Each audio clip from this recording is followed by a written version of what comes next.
के press club में कांग्रेस द्वारा मीडिया से चर्चा कर बताया गया कि पूर्व मुख्यमंत्री कमलनाथ सरकार ने 2019 में 27% ओबीसी के लिए आरक्षण निश्चित किया था, लेकिन तत्कालीन बीजेपी सरकार इस आरक्षण को लेकर पूरी तरह से पक्ष का बचाव नहीं कर सकी।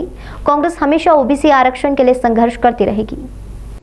प्रदेश में चल रहे ओबीसी आरक्षण को लेकर उठापटक के बीच कांग्रेस के इंदौर के पदाधिकारियों द्वारा प्रेस क्लब में मीडिया से चर्चा कर बताया गया कि बीजेपी आरक्षण के पक्ष में नहीं है और यह अभी से नहीं बल्कि शुरू से देखा जा रहा है। पूर्व मुख्यमंत्री कमलनाथ द्वारा 2019 में 27% आरक्षण वंचित वर्ग के लिए आरक्षित किया गया था और इसके बचाव और पक्ष विपक्ष के लिए न्यायालय में कई याचिकाएं भी लगाई गई थी, जिसका शासन ने काफी बचाव किया था। लेकिन पिछले दिनों बीजेपी की सरकार ने आरक्षण को बचाने सहित ओबीसी का हक दिलाने के लिए किसी भी तरह का कोई उचित कदम नहीं उठाया, जिससे कि वह अपना आरक्षण को लेकर वंचित नजर आ रहा है। लेकिन कांग्रेस हमेशा इसके लिए संघर्ष करती रहेगी। समय आने पर इसके लिए उग्र आंदोलन भी किया जाएगा और पूरी रणनीति बनाई जाएगी। निर्देश दिया है। मध्य प्रदेश की शिवराज चौहान सरकार ने एक बार फिर अदालत में अपना ओबीसी विरोधी चेहरा पेश किया। अगर मध्य प्रदेश सरकार जोरदार वर्ग को मिलना था, जो वंचित हुआ यह बहुत बड़ा वर्ग, तो ये भाजपा सरकार की विफलता और उदासीनता और उनका जो लगाना गलत है कि माननीय उच्चतम न्यायालय में मध्य प्रदेश सरकार ने सही ढंग से पक्ष नहीं रखा, इसलिए खत्म हुआ ओबीसी आरक्षण माननीय कमलनाथ जी के नेतृत्व। ओबीसी वर्ग को अपने अधिकार के लिए, अपने हक के लिए और ओबीसी के पक्ष के लिए चाहे जितना संघर्ष करना पड़े वो करेगी और कितना भी विरोध करना पड़े और कितने भी अनशन करना पड़े, संघर्ष करना पड़े, पर ओबीसी की रक्षा करेगी।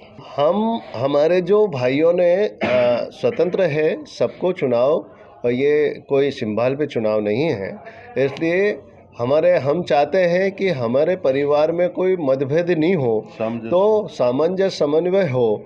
तो हमने आज उनका फार्म बिना घोषित किए आज हम उनका फार्म उठवाएंगे। हमारी अभी 3-4 बजे मीटिंग है, 4 बजे मीटिंग रखी है समन्वय समिति की।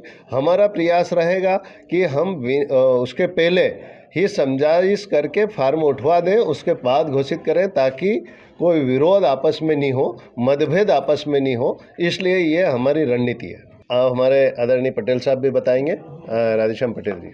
क्या रणनीति चुनाव को लेकर? रणनीति हमारी ये है कि सभी को जो अपना हक मिलना चाहिए वो हक मिले, तभी ये चुनाव की आगे जाके कार्रवाई होगी और चुनाव उसमें होंगे। कांग्रेस की रणनीति है पूरी तरह लगता है, यदि अगर चुनाव होते हैं पहले चरण में, लगता क्या कांग्रेस पूरी तरह कांग्रेस एकजुट है और एकजुट होकर पूरे जिले में लड़ेगी, पूरे प्रदेश में लड़ेगी। कांग्रेस पार्टी ने ग्राम पंचायत चुनाव की प्रक्रिया के असंवैधानिक पक्षों का विरोध किया था और उन्हें सार्वजनिक विरोध नहीं किया था। सुप्रीम कोर्ट ने भी राज्य निर्वाचन आयोग से यही बात कही है कि चुनाव में संवैधानिक प्रक्रिया का पालन किया जाए।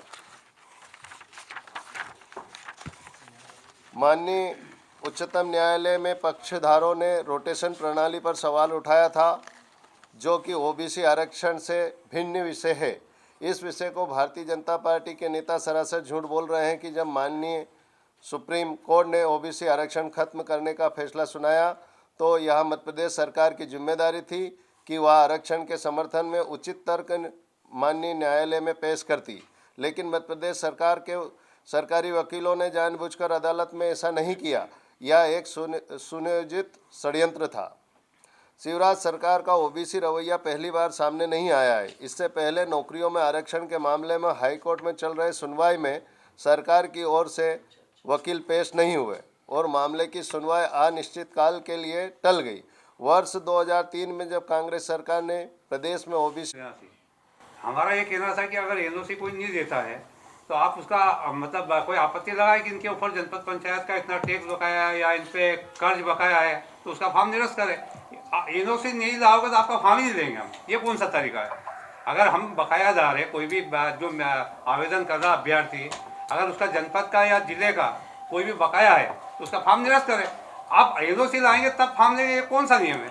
ये हमने जनता की आवाज़ को उठाया है और आपके भाई लोगों के साथ में मिलकर कि आप दर्पण हो, इसलिए आपके बीच हमने तर्क रखे हैं कि भाजपा जो असली चेहरा है उसको उजागर किया और तथ्य के साथ किया क्योंकि आरएसएस और भाजपा कभी भी आरक्षण के पक्षधर नहीं रही। इनकी किताब में लिखा है, मोहन भागवत जी ने अपने भाषण में बोला है।